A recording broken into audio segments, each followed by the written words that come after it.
Yeah, I might have to start shaving on. That's what I do. I shave my head and my face once a week, and it tends to be on Friday. I gotta send you that kit still. Oh yeah, well you told me about that. What was that brand for the shaving cream and the Duke Cannon shaving yeah, cream, Duke Cannon Duke after Cannon. shave, Duke Cannon productivity body wash. That combo, man, it's the most masculine.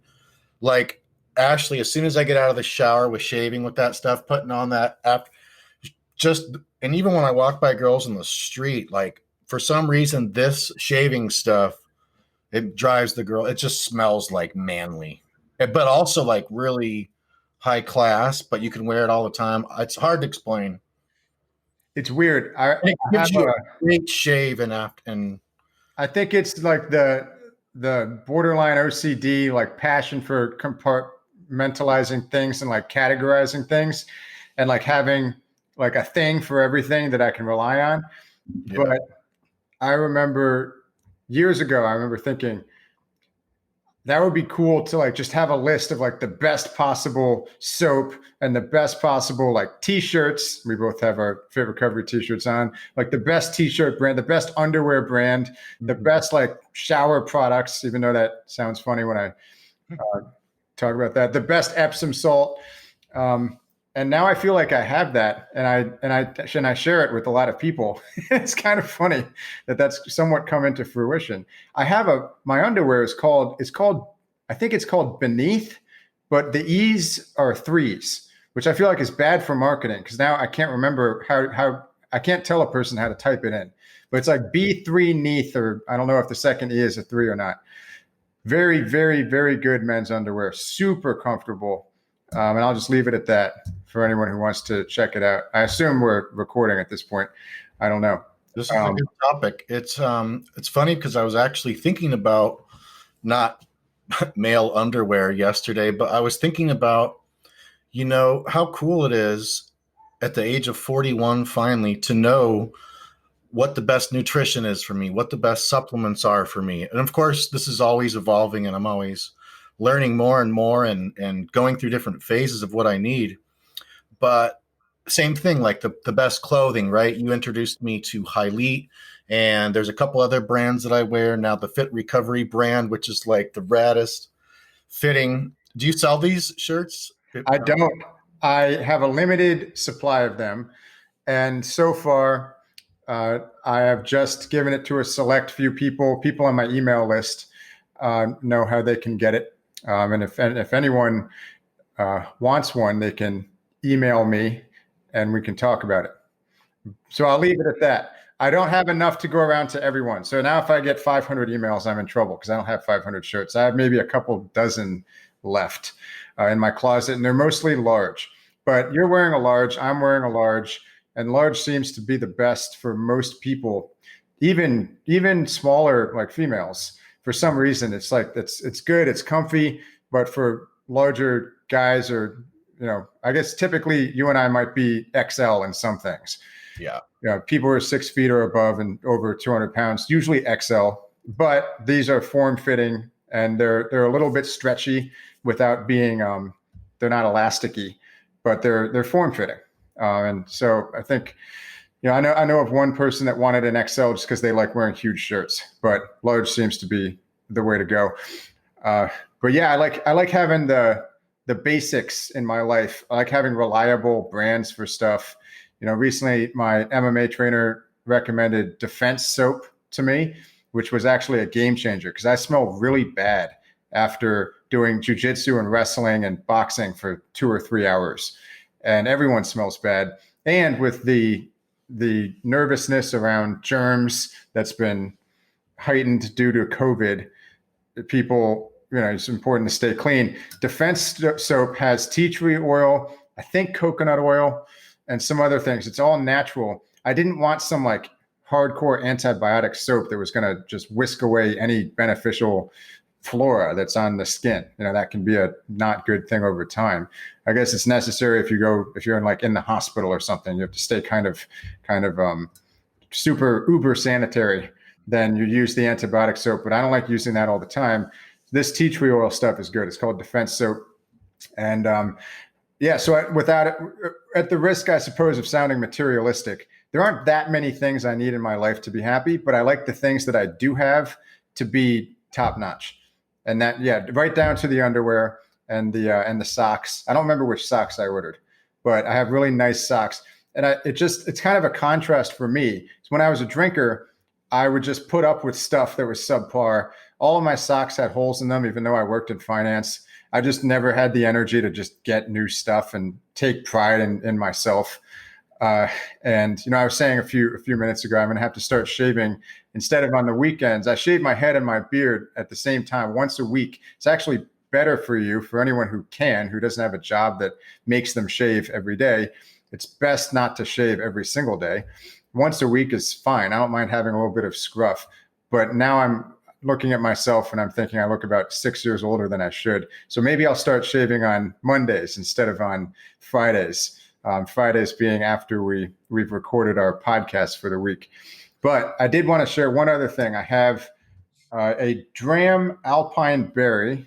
Anyone watching this on YouTube can check it out. This will either be on my Fit Recovery YouTube channel or your Opiate Addiction Support channel. And this is Dram CBD sparkling water. I have no affiliation with this company, although I'd love to. I just haven't contacted them. I really like their stuff. It's the only CBD water that I've had that I really like, sparkling water. I tried the Kill Cliff and I liked how it tasted, but I'm not sure how I feel about putting caffeine and CBD at the same time. I feel like I either want to relax or I want to be amped up. So I don't want to go both ways at the same time. I feel like this is just purely relaxing, but it has some immunity boosters and stuff in it. So it has elderberry, which supports immunity, has wildflower honey, which boosts energy, has apple cider vinegar, which is a source of prebiotics and electrolytes.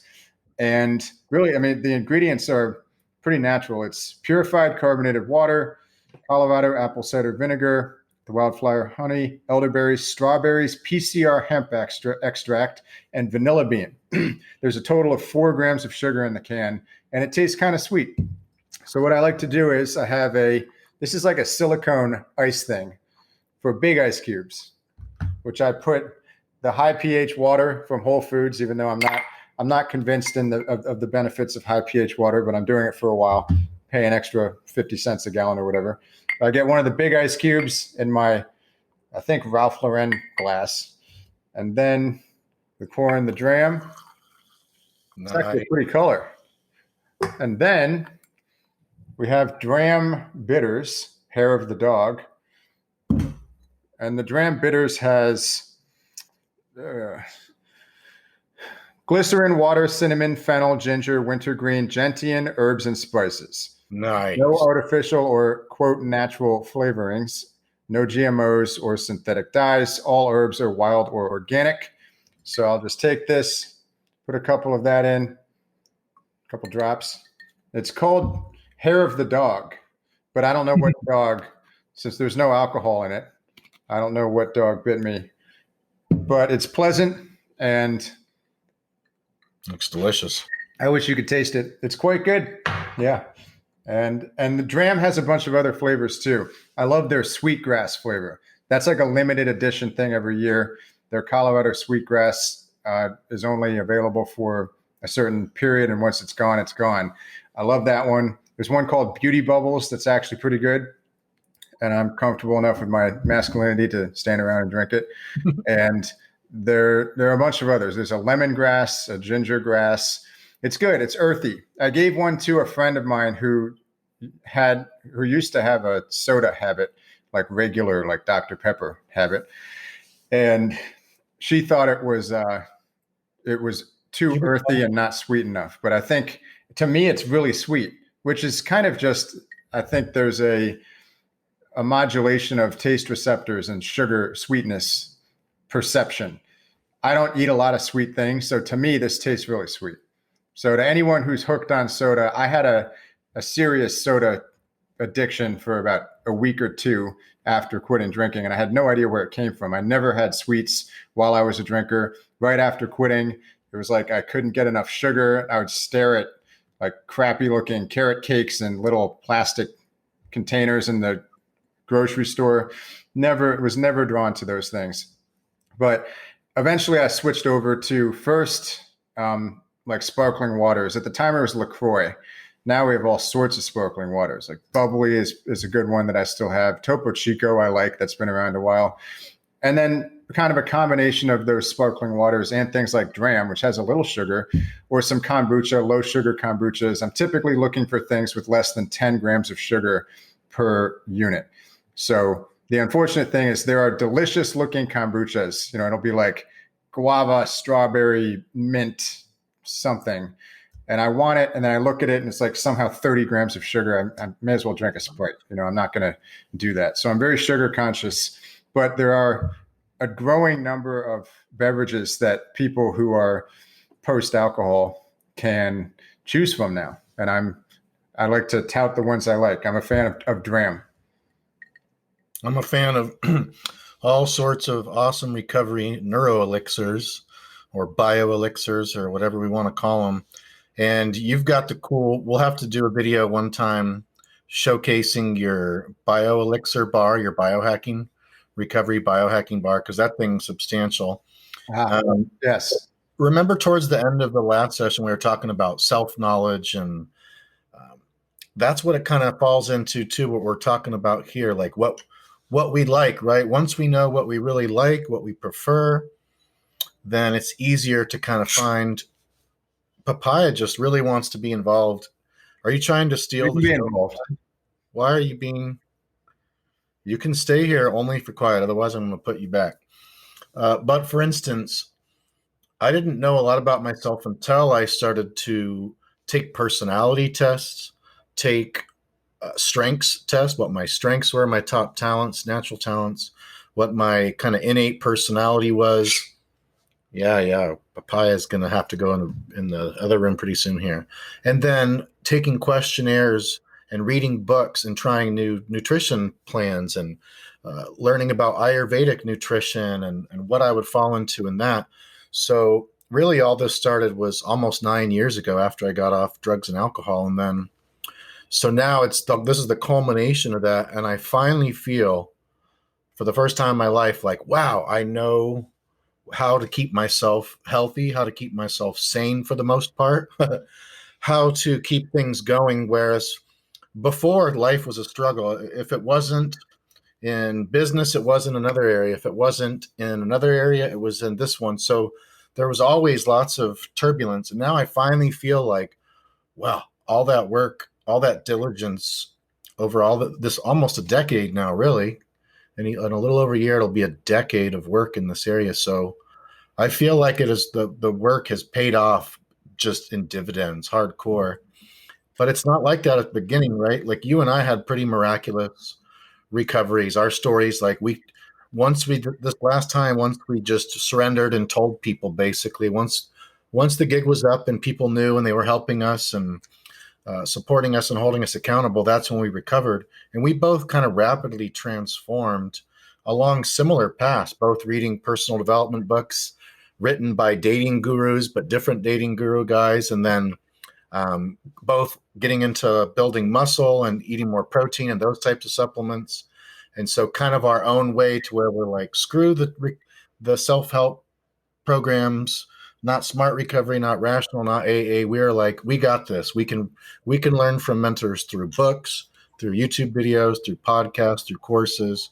And so that's not the best path for everyone, but I think we've proven now with the podcasts and with our websites how viable a path that is for probably a whole lot of people. I couldn't guess the percentage wise, but I'd say there's so many people that are resonating with this approach that have tried traditional treatment and maybe they had a little bit of success, but not the type of like life-changing, addiction transcending that they feel in their soul they're capable of, that they feel with their intuition that they're supposed to do. Right. Yeah, I think that's well put. And I think it's an open-ended system. So there are certain things that I know without a shred of a doubt, without a shred of evidence. No, I have plenty of evidence without one iota of doubt that are right for me and that I'm pretty sure should be important for other people. but I don't make that leap more than I have to, I don't think. I mean, it seems to me that nutrition, for example, would be relevant to anyone alive with functioning cells in their bodies who have to stay, nourished and hydrated and rested, et cetera. That nutrition and fitness and sleep and the basics, as we say, would be relevant. But it could be that there's a person out there who didn't ruin their health nearly as much as I did with alcohol. And for them, alcohol is still primarily a coping mechanism. And so they need to do more work in the psychological and spiritual or social pillars than I did, and less work in the biochemical. It's possible. But there's no way to know until we have advanced AI run algorithms that tell you exactly what percentage breakdown the work that you need to do is in. There's no way for us to know. So it's kind of a process in the beginning and early recovery for everyone of throwing stuff against the wall and seeing what sticks, seeing what works. And for me, it was the biochemical factors. It was fixing my diet. It was using amino acids and herbs and vitamins and minerals, trying literally hundreds of supplements. I mean, my cabinets are filled with supplements that some I've just tried once, others I've reordered 12 times. And I know what everything does, and I like that. That's kind of self-knowledge as well. Anytime I'm out of balance, I know what it is I need to do to get back in balance. And, same thing with diet. But it's always evolving. So you get a better idea of things. You get a better idea of what it is that you need to do. And you know what works, what doesn't over time, but you still try new things. So, I just started taking some supplements that are basically outgrowths of the carnivore diet movement. And I'm not on the carnivore diet, but I know that for me, I tend to feel best when I have a diet high in grass-fed, organic, pasture-raised meat and organs as well. So I've been taking some liver and bone marrow supplements, and also eating liver and bone marrow in whole form. And I notice a difference. I feel almost a little high from it.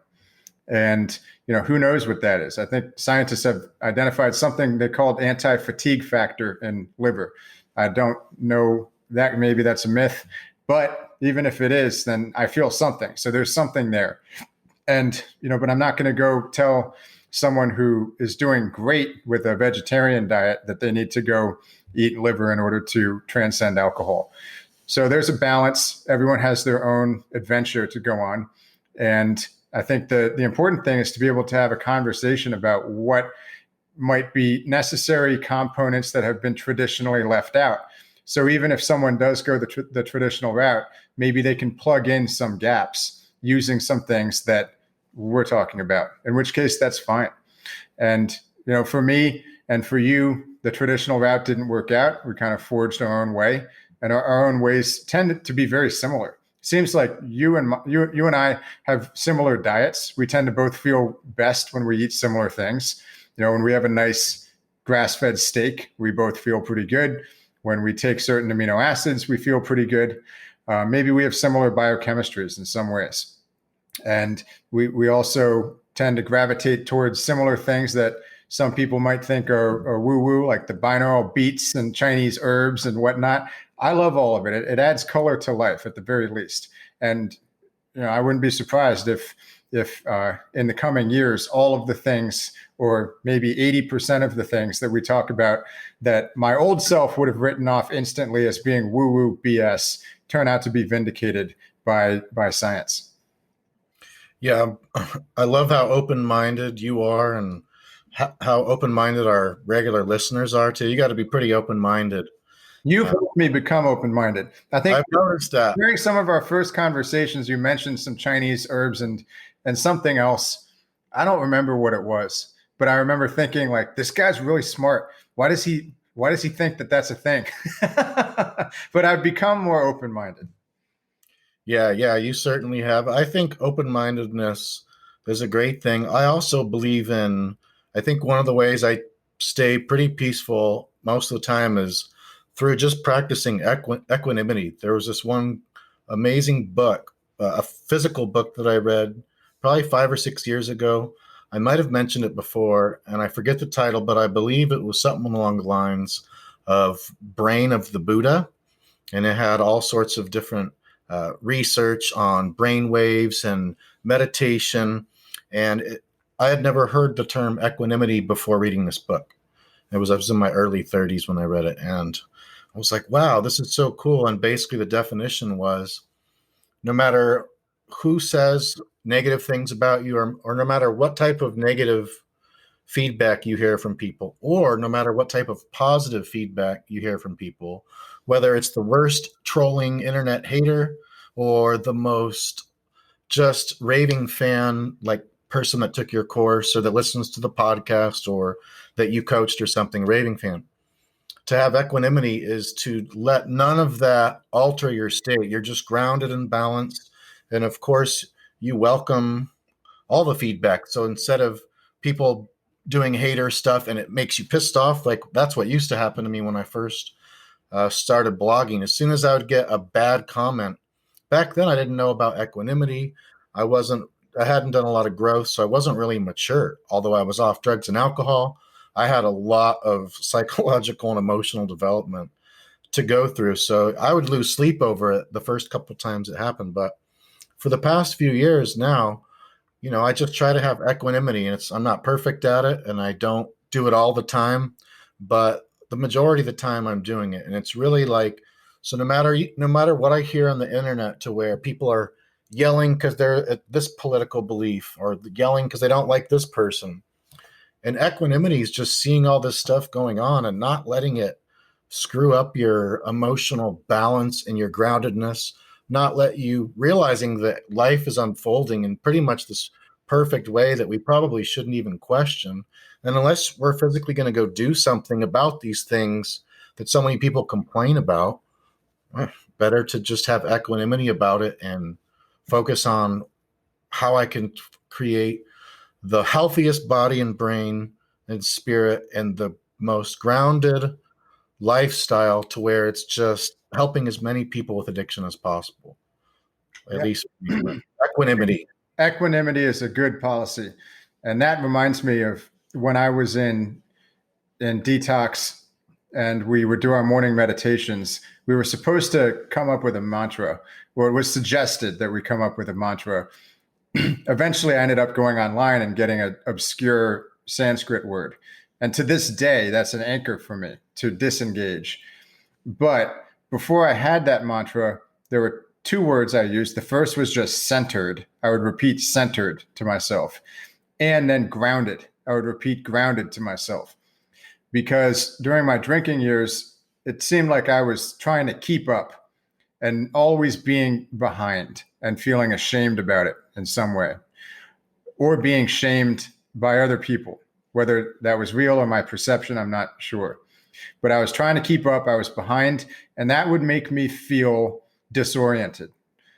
And for me, the biggest symptom of anxiety has always been disorientation. I don't like merry-go-rounds. I don't like roller coasters, even though oddly, when I was a kid, I loved roller coasters. I was fine.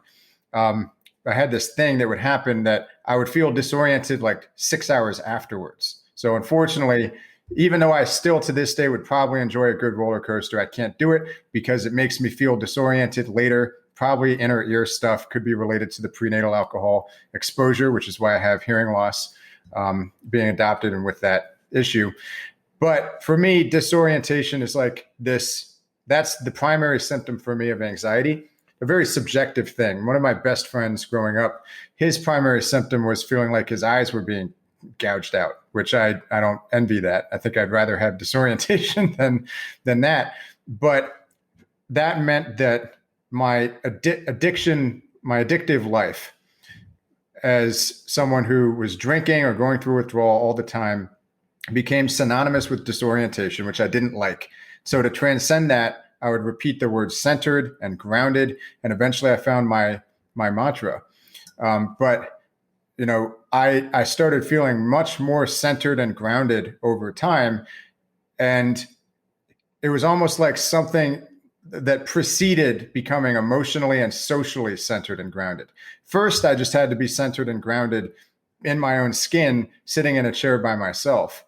And then eventually I could go on to become centered and grounded at social events, weddings, parties, giving speeches, talking to a bunch of people, eventually talking to a bunch of people about alcohol recovery, and just having that ability to not crumple because of the whatever pressures would have made me feel like crumpling or escaping during my years as someone addicted to alcohol. You become so much stronger and life becomes so much more manageable. And you stop feeling, at least, I don't know if this is just subjective for me, but I think there are others out there who could relate. You stop feeling that disoriented, almost phobia, or whatever your phobia is. It starts to slide back into the background and not be there anymore. You don't feel threatened. And so, that really permeated as I strengthened my mindset and I strengthened my ability to be centered and grounded over time in all areas of my life. That became like a theme for me. And it's really, it feels like I emerged from a malevolent parallel universe into one where things started making sense. I had a clear mind. My 2 feet were on the ground, and I wasn't going to be, I wasn't going to have my feet swept out from underneath me. This is bringing me back to real early recovery when I was a counselor at the methadone/Suboxone Vivitrol clinic. I was just feeling great biologically, my brain, my relationships with people, my work, parenting, friendship, like surfing all the time.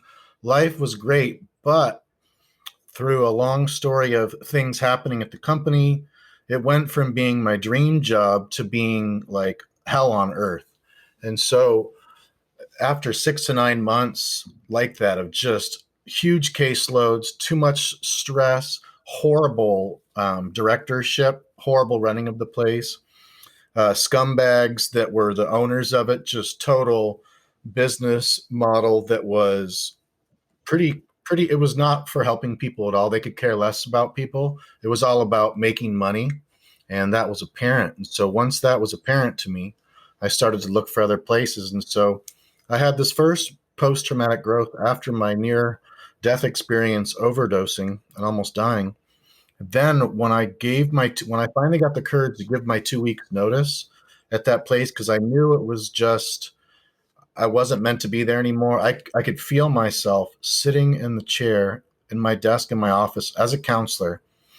I just knew it. I remember one day, I'll never forget it. This big voice, this inner knowing, this intuition screamed basically, "You're not supposed to be here anymore." And then I noticed myself going, "Oh my gosh." I just felt like, "You're supposed to leave. This is not for you. You're supposed to leave." And so I asked my parents, I was like, "Listen, I really feel like I'm supposed to leave and become an entrepreneur." Up until that point, I was still living with them. And they were helping to raise Willows because I was a single dad and not making much money as a counselor. So they said, "Sure, we support you and we'll help you be an entrepreneur. You can help us with our business and then go from there." So I gave my 2 weeks notice, and I remember driving off of that property after packing my lamp and a few other things from my office, saying goodbye to everybody, hugs, tears. I remember driving off just knowing not only that I never had to go back to that horrible place again, but knowing that I was going to do what I was meant to do in life and I was going to be successful. But from that moment on until now, boy, there's been ups, downs, all arounds, crazy stuff. And one quote that I love is by Jocko Willing, something along the lines of, "Getting better isn't one little hack you do. It's a campaign of discipline." And that's what this last almost 9 years for me has been. And what, over 5 years for you, right? Over 6. Over 6 now. Yeah. It's surreal. Yeah. I think discipline's definitely a part of it. And I don't know if for me, I don't really notice the discipline aspect because I enjoy what I do so much. There was definitely some discipline in early recovery. There was some active resisting of cravings. There was probably some more intestinal fortitude than I recall at this point with my somewhat rose-colored glasses. Now looking back, knowing that everything turned out okay. But back then there was some uncertainty. There was a part of the early stage of transformation just feels like chaos for some people and for me. So it's not like you quit drinking and then everything's great. That's not usually how it goes. Maybe things start to feel more manageable and less disorienting than when you were actively engaged in that cycle of addiction and withdrawal and relapse and abstinence. But things don't magically become awesome overnight. And that uncertainty is there. The uncertainty of, well, all right, I've been off 3 days now. Am I going to go back? Like, my body wants me to go back. My brain seems to want me to go back. What's going on there? Do I try to tackle that as a problem? So it's like these series of questions that you ask yourself. And the best thing to do is to be proactive about the answers and to ignore the questions that you can't answer at the time. So I had a similar thing where I was torturing myself while in the inpatient place. I knew that I was not supposed to be doing the work in finance that I was doing. And yet I had an understanding boss at the time who I worked with great people by the time I quit. And I was worried that he was going to offer me my position back as if nothing ever happened, which would have been the best thing for my short-term financial situation. And yet I knew deep down the worst thing for my long-term life situation. Even though I had no plan B, I didn't know what I was going to do. So as it turned out, we pretty mutually decided that I would not come back. We had a phone call. As soon as he saw that, he said, "Hey, would you like to come back?" And I don't remember what the conversation exactly entailed, but basically, no, not really. And, and so that was that. And ultimately I became a personal trainer, and I was loving my new schedule and ability to work out whenever I wanted, despite very little money. And I felt like I finally had some time to work on myself. And I knew that I just had this probably blind, borderline irrational faith that this odd leap I'd made from high finance to personal training in a somewhat crappy gym was the best thing that had ever happened to me. And anyone I tried to explain that to, especially my friends who still worked in finance, kind of looked at me like, are you all right? Like, are you sure that you're going to be okay? And why are you happy right now? And of course, there was a lot. People were legitimately happy that I had stopped drinking. But it was a leap of faith, I guess, that allowed me to know that everything was going to work itself out as long as I stayed on the new path, as long as I started living in the way that I wanted to live before and doing the things I wanted to do, primarily taking care of myself.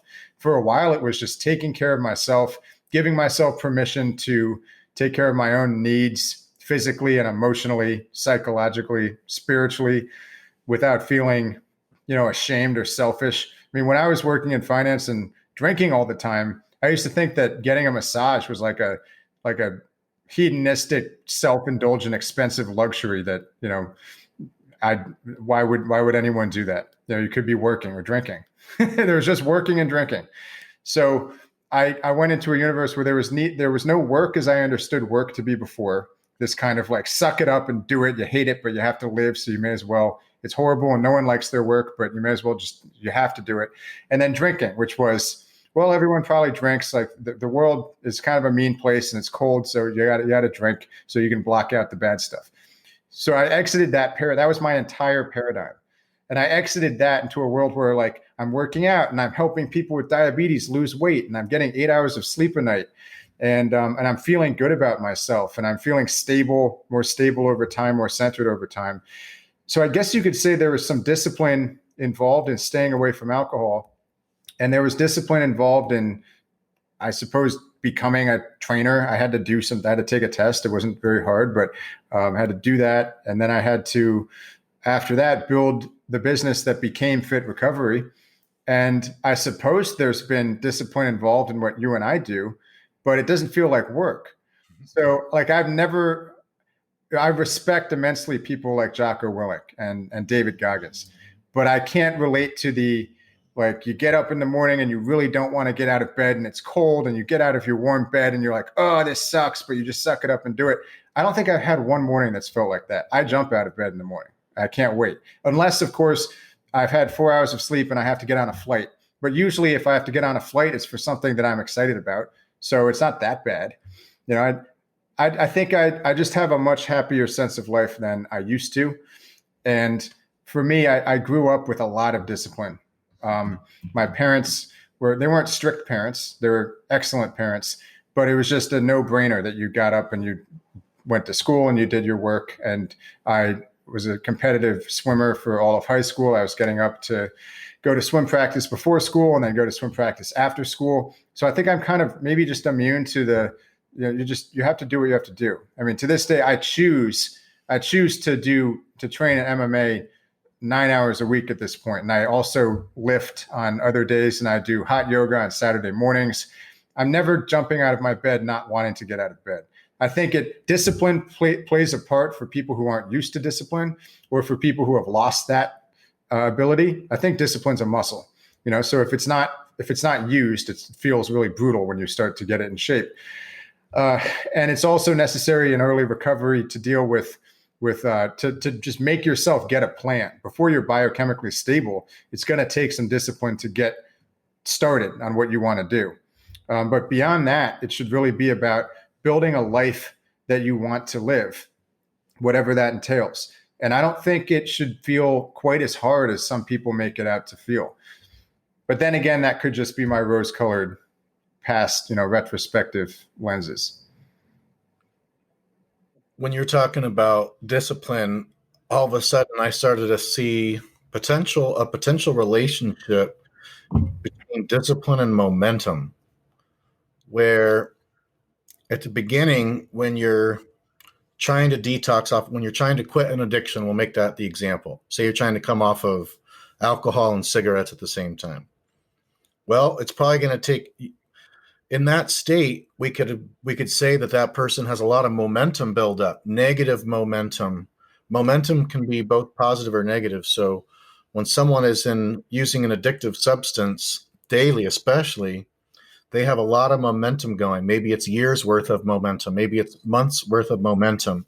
But it's so much momentum with that negative habit that you want to change that for a lot of people, it takes immense discipline at the beginning to stop that tremendous amount of momentum. It's like a freaking train going full speed. It takes discipline and force to stop that. But then you start to get momentum in the positive direction. You get to the detox, you get through the pause, you're listening to this podcast, you're taking courses, you're exercising, you're doing all the stuff. Maybe months down the line, now you've got so much positive momentum that it's not discipline anymore. You actually like eating this way. You actually like making health the number one value. Now it's actually easier to do all these healthy things in life because there's been so much momentum, so much habit wiring in the basal ganglia, and so much fading of neural pathways of old habits that you have now stopped, and kind of just taking your time through that healing process. So yeah, just kind of cool. I love thinking about things like motivation, discipline, momentum, ambiguity, ambivalence, pain, pleasure, all these different cool topics that can all go into addiction. And then this goes along with not only the self-knowledge part, but the knowledge about addiction. That's why I really feel sorry, Chris, for anybody that is wanting to quit alcohol that's not in your course, or that's wanting to quit opioids and that's not in my course. This podcast is great, but I actually feel sorry for anybody that hasn't been in those courses yet, because it's like there's the exact formula, step by step, with those videos, how to go from exactly where that person is to getting off as comfortably as possible in the shortest time frame possible. So like learning stuff on YouTube, podcasts, blog articles, you're just kind of taking bits and pieces. But I don't know why I just thought of that.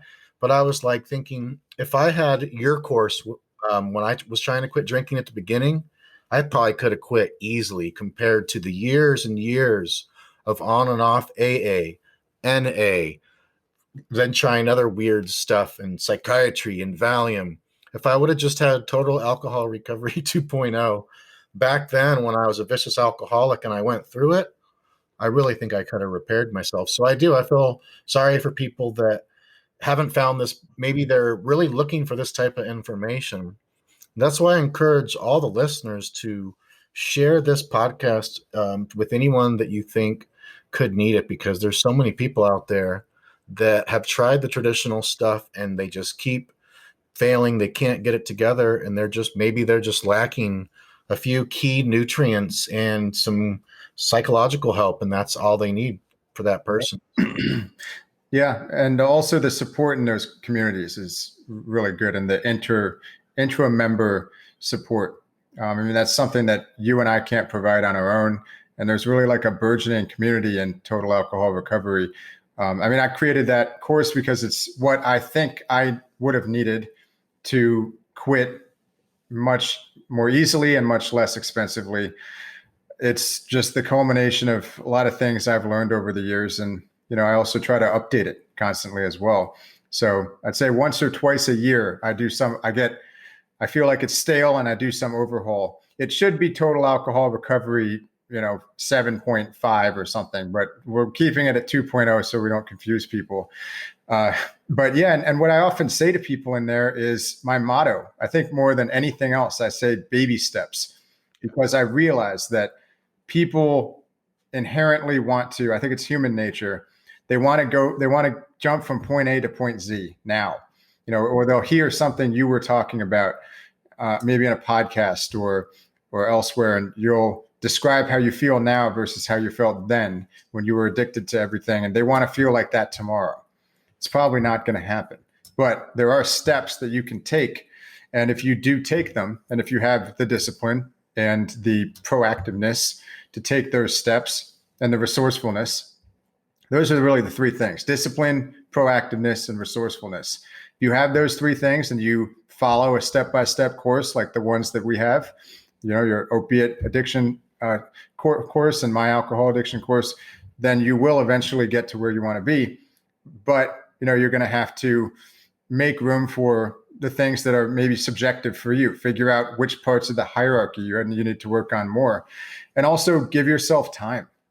So I often tell people, coaching clients on the phone who are a little bit hesitant about starting to exercise, and they know that I'm really into exercise. That's why I called my website Fit Recovery back when it was just a blog and I was kind of a lone voice in the wilderness. And you were another lone voice in a different part of the wilderness. We our voices hadn't connected yet, but I called it Fit Recovery because exercise helped me so much in early recovery.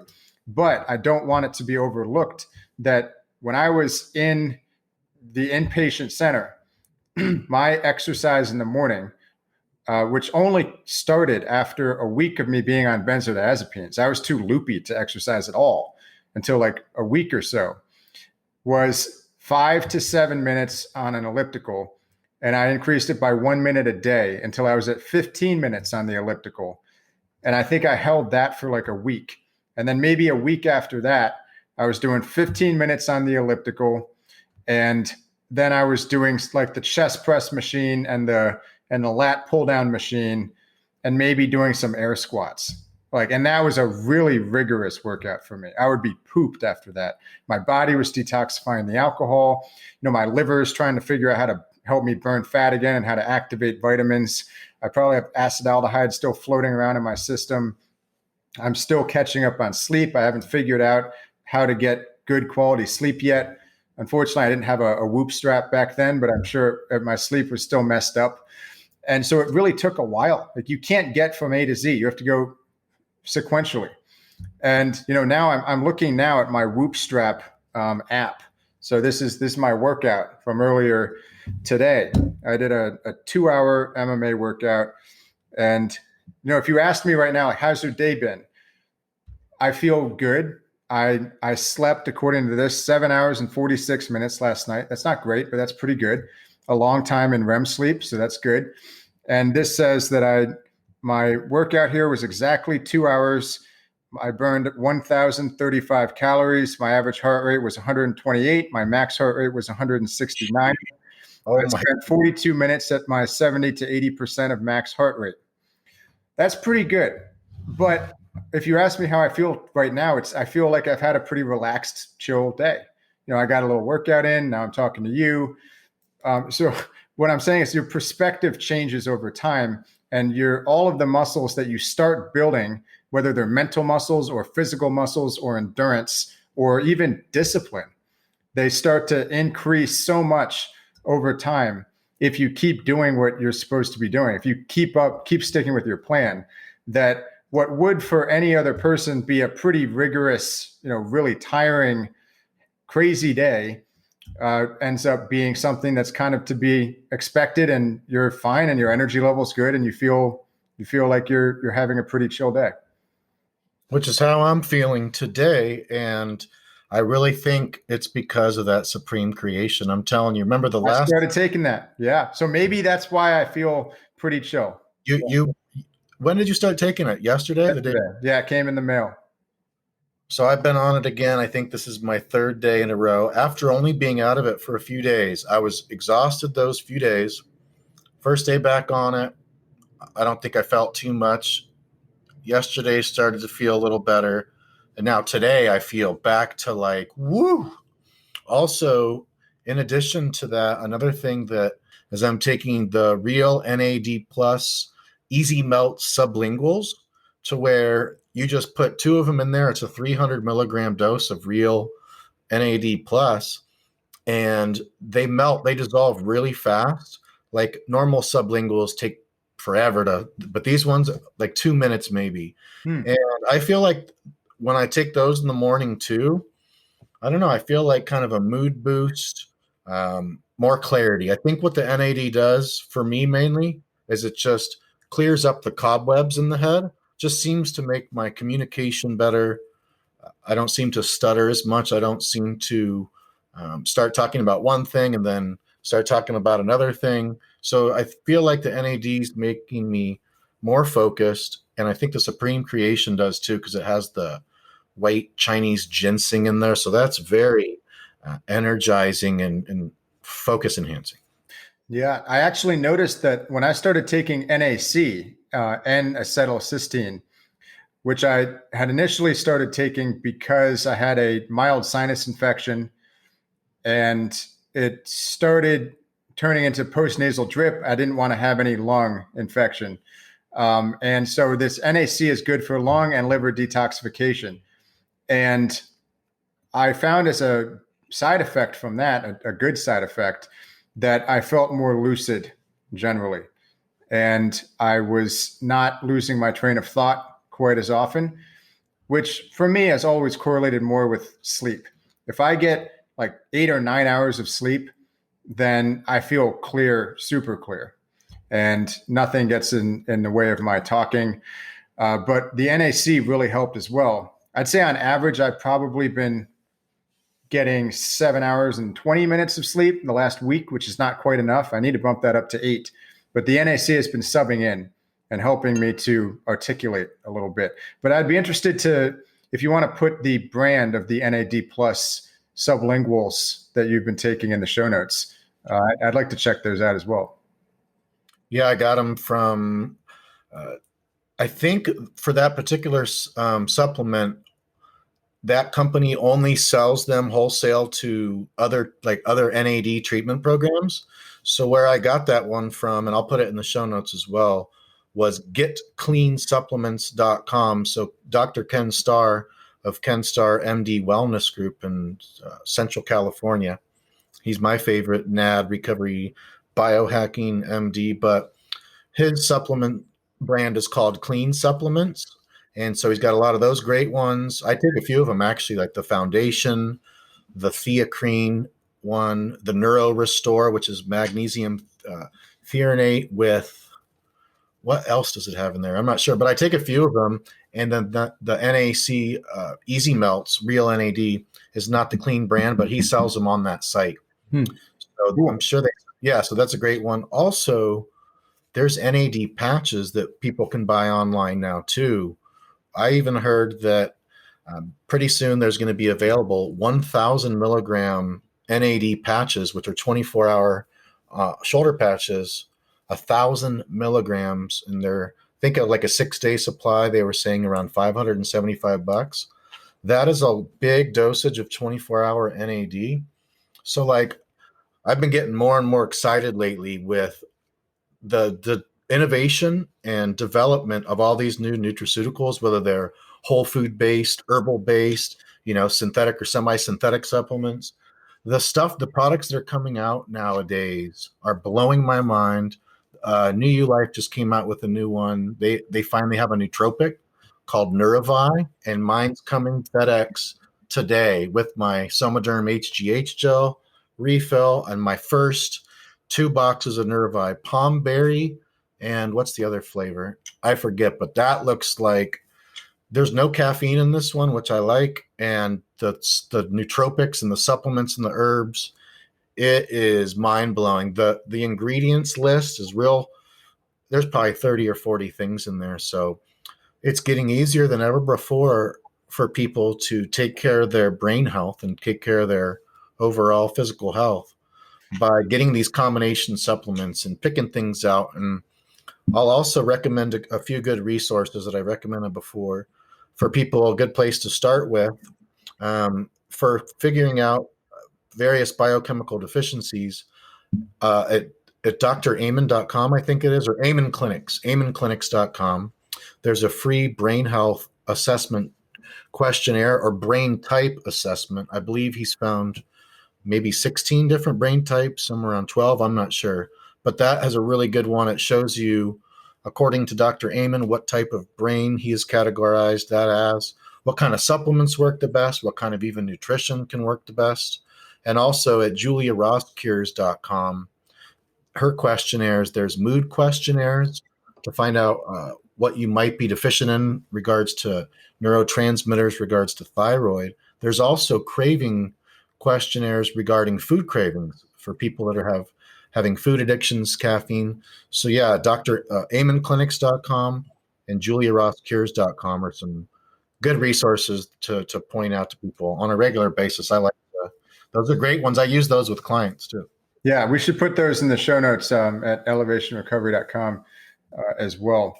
And, it was funny. We were talking about your experience with lowered immunity and lowered energy when you run out of the adaptogenic herbs. And I think I might have mentioned in the last episode that I had run out of herbs and got a little sinus infection at about the same time. And I'd also had sleep deprivation.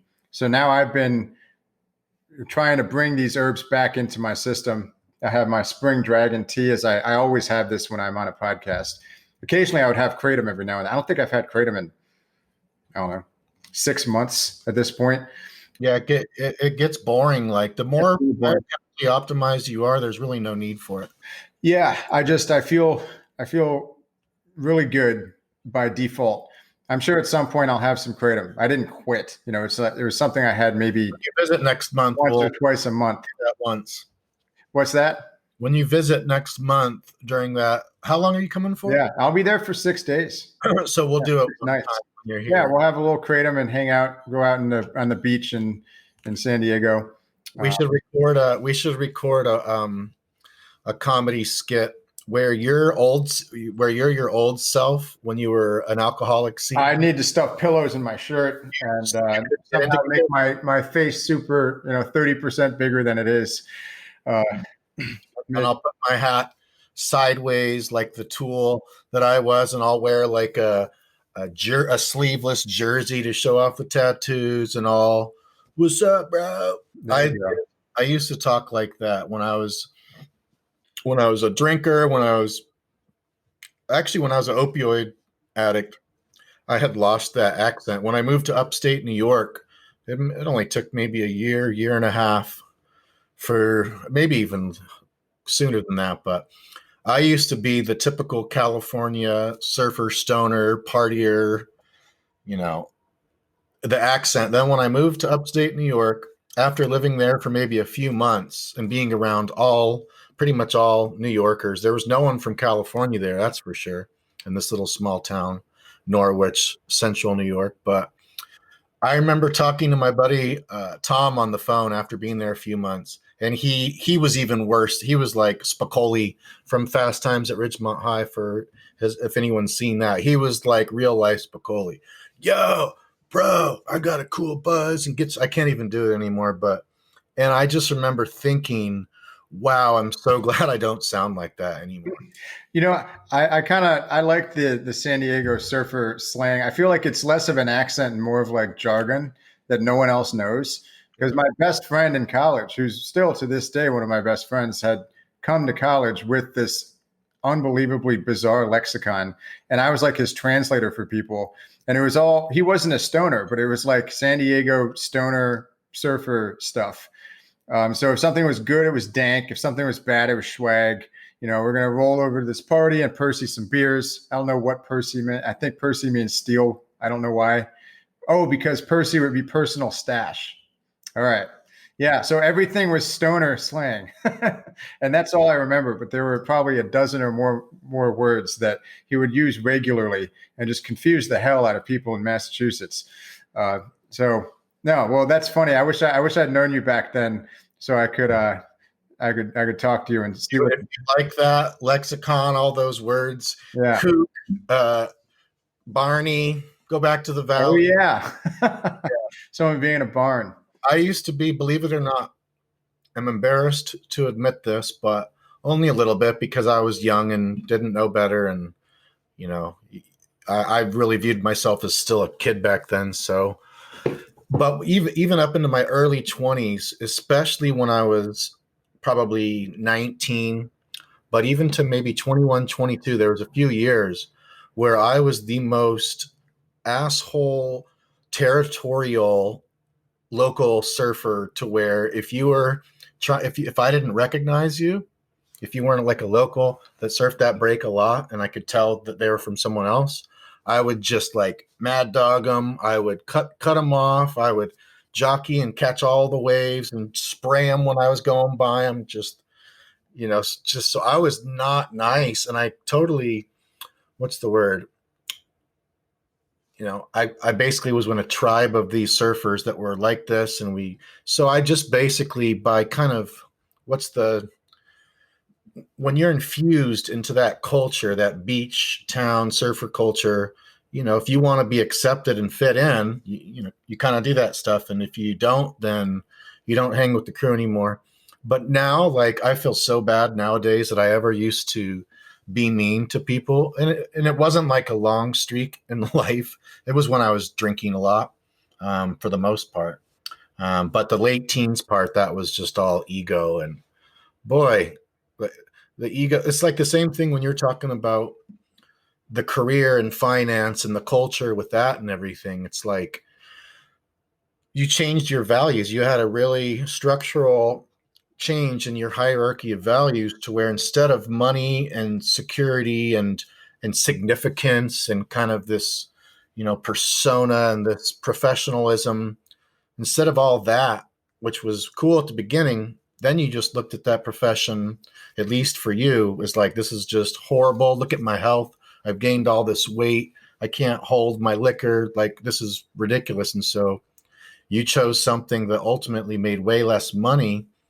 But that was kind of just a transition, early recovery thing, where you did the work, and then now the fruits of your labor have come huge, huge, huge. Millions of people have seen your stuff. And now, so the personal trainer part was just a kind of bridge, early recovery bridge, to take you ultimately to your dream life. You know, you're living, you said you don't feel like it's work, so you do what you absolutely love for a living.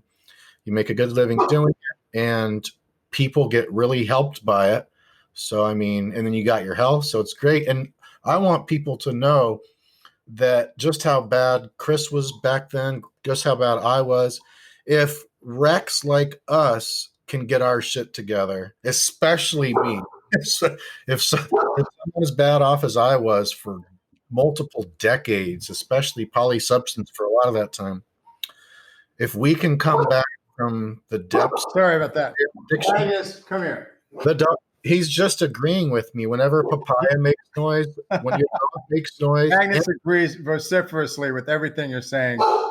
Yeah, animals. I'm telling you, I know when animals are agreeing with something, especially, you know, these types of birds are like 5-year-old kid human beings. That's how Hmm. intelligent they are. Magnus, is that one? He's a 2-year-old pit bull, so And he was he's a agreeing. little bit louder. People can change their lives. Doesn't matter how bad off they are. It really just takes the right path and the right plan and just knowing what you want and then trusting that the universe is going to supply you with the information you need, the websites you need to find, the people you need to meet, the supplements that are going to be good for you. If you just know your ultimate outcome of really what you want, then you just trust the universe or God or whatever you want to call it, if you believe in something like that. I'm telling you, when you've got clear intentions of what you want and you let the universe know, I'd really like this. If you got something better for me, then that's cool too. I'm open. And then to have non-attachment to specific results, like, you know, non-grasping, non-clinging. Oh, if this doesn't happen, if I'm not clean by my 40th birthday, I'm going to be, oh man, and just people beat themselves up over it. Have more of a relaxed thing, like, yeah, I'm fucking addicted, I'm in a bad spot, but you know what, a ton of people are. I'm not deficient as a human being. I'm gonna do the work that it takes to get myself into a way better situation, and I'm gonna look at this process as a learning experience, something that's more of a fun yet very difficult and probably painful challenge. But when I see people take it like that, like there's specific many clients that I have right now that are doing it like that, and many from the past too, and many people I see commenting on this podcast and commenting on YouTube, etc. There's people that are out there excited about it. They're like, they're not, yeah, they might be afraid and everything, but I see them. They're taking notes, they're journaling, they're reading books, they're watching videos, they're participating in the course forum stuff, they're ordering the supplements, they're making changes, they're taking the baby steps approach.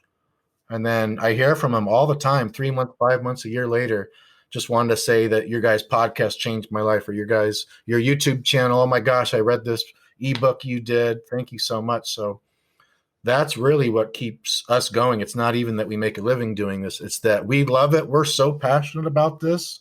And some days I just don't want to talk about addiction, but most days I'm like, that's all I think about. A lot of the day I'm thinking about it. Yeah. Well, one of my favorite recent quotes, I can't recall where I read this. I think it was a comedian. Maybe I read it in an article, but he had basically said that you'll live the life that you want to live as long as you accept the fact that it's not going to unfold the way you expect it to. Ooh, I like it. I like that a lot because it's true. And there was always some part of me, being the obsessed planner and categorizer of things and events and time frame controller, that wanted to draw out exactly what was going to happen and then watch it unfold exactly the way I said it would happen. And that just doesn't happen. You might be able to achieve something specific that you set out to do. You know, you hear about little kids who say, I'm going to be a basketball star. But I guarantee you that, and then they are, but I guarantee you that in the process of that happening, they could not have foreseen the way it was going to happen. Right. And now you're trying to distract me with papaya. Papaya looks great, Yeah, by the way. That great. bird does not age. Yeah. She's well, I feed her, and not to cut you off, but she drinks like smoothies with uh, wild blueberries and Hawaiian spirulina and The healthiest bird on the planet. octane oil. She drinks, you know, she'll take a couple of sips of the Kyani Sunrise antioxidant based on wild blueberry. She will have some kefir with, you know, she eats real well. Mostly she has the nutritional pellets, which are fortified and have all the stuff, but she gets a lot of fruits and vegetables and proteins and healthy fats and fibers. Basically, she's such a cool bird because anytime I want an oxytocin boost, oxytocin feels so good. And so I could get it from hugging my girlfriend, especially for 20 seconds or longer. And she's not cooperating, but she loves the spot down on my neck, and she's being mean right now, but Well, I So I have, set out to have an owner that was going to feed her Kyani Sunrise and nutrient-dense smoothies, but it ended up happening that way. It's an adventure for her and for you. And to tie my point back into all of this, I think, you're gonna get unlucky sometimes, you're gonna get lucky sometimes, and it's a matter of like seizing on those lucky breaks.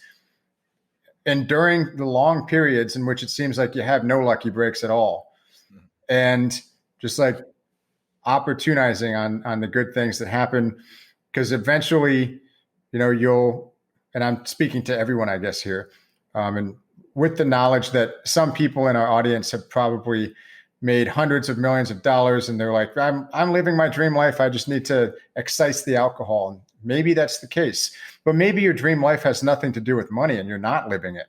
And it's more of a spiritual quest, or there's something you were meant to do, or some relationship you were meant to have, or someone that you're meant to come across who you haven't because of your addiction. So it's not just a materialistic thing.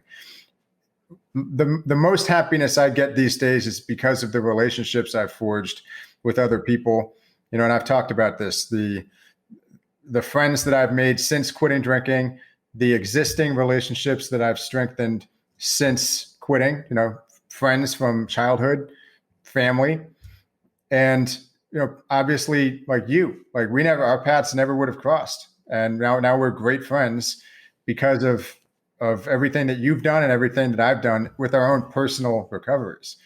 And all of that makes me way happier than, I got a kind of a large TV last week. I don't even have cable, but it'll be nice to watch UFC fights while I play pool. I have my pool. That's the non-alcoholic lounge in there. And eventually I'll do a tour. I want to have an activity centered, interesting room that doesn't, that I can make memories in as a very happy non-drinker.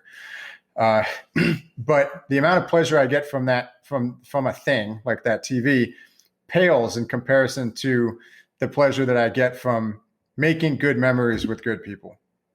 And no amount of money or career success can substitute for that, nor can any amount of alcohol or drugs.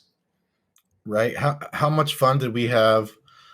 I guess that was the first time we ever technically physically met in person when you came and visited. That must have been around a year ago, right? Wasn't it last? Maybe it actually, yeah, almost a year ago. Yeah, and so we were playing pool at my pool table at the old apartment complex in that kind of community game room, and we had a blast. We were just shooting pool. Yeah, Willow was down there with us. She was our photographer for a kind of pop-up photo shoot. And then what else? We've done some rad stuff. My favorite. Went for that hike in Torrey Pines. Is that what it was called? Yeah. Well, that was great. We went for a trail run / body surf / walk along the beach / me scare you that there was a shark. Sorry about that. That's impressive because most people can't scare me at all. I mean, I don't usually flinch, but when I'm in cold Pacific water and I know there are sharks and you scream shark really loud, it's going to make me taken aback. I still feel bad about that, but all right, I'll get you back. I have a long memory.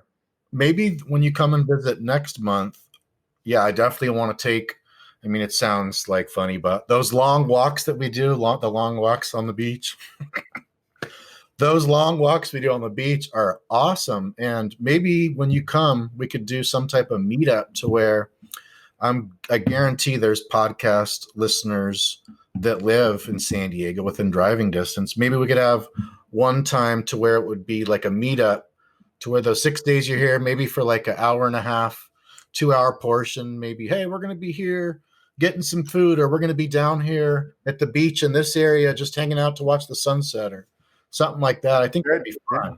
We'll scheme about it. Okay, cool. Yeah. Well, that sounds like a good place to end too. It's been a little over an hour, unless you wanted to talk about something else. I think we're good. All right. Thank you, Chris. Thank you, audience. Matt, Chris, and Papaya out.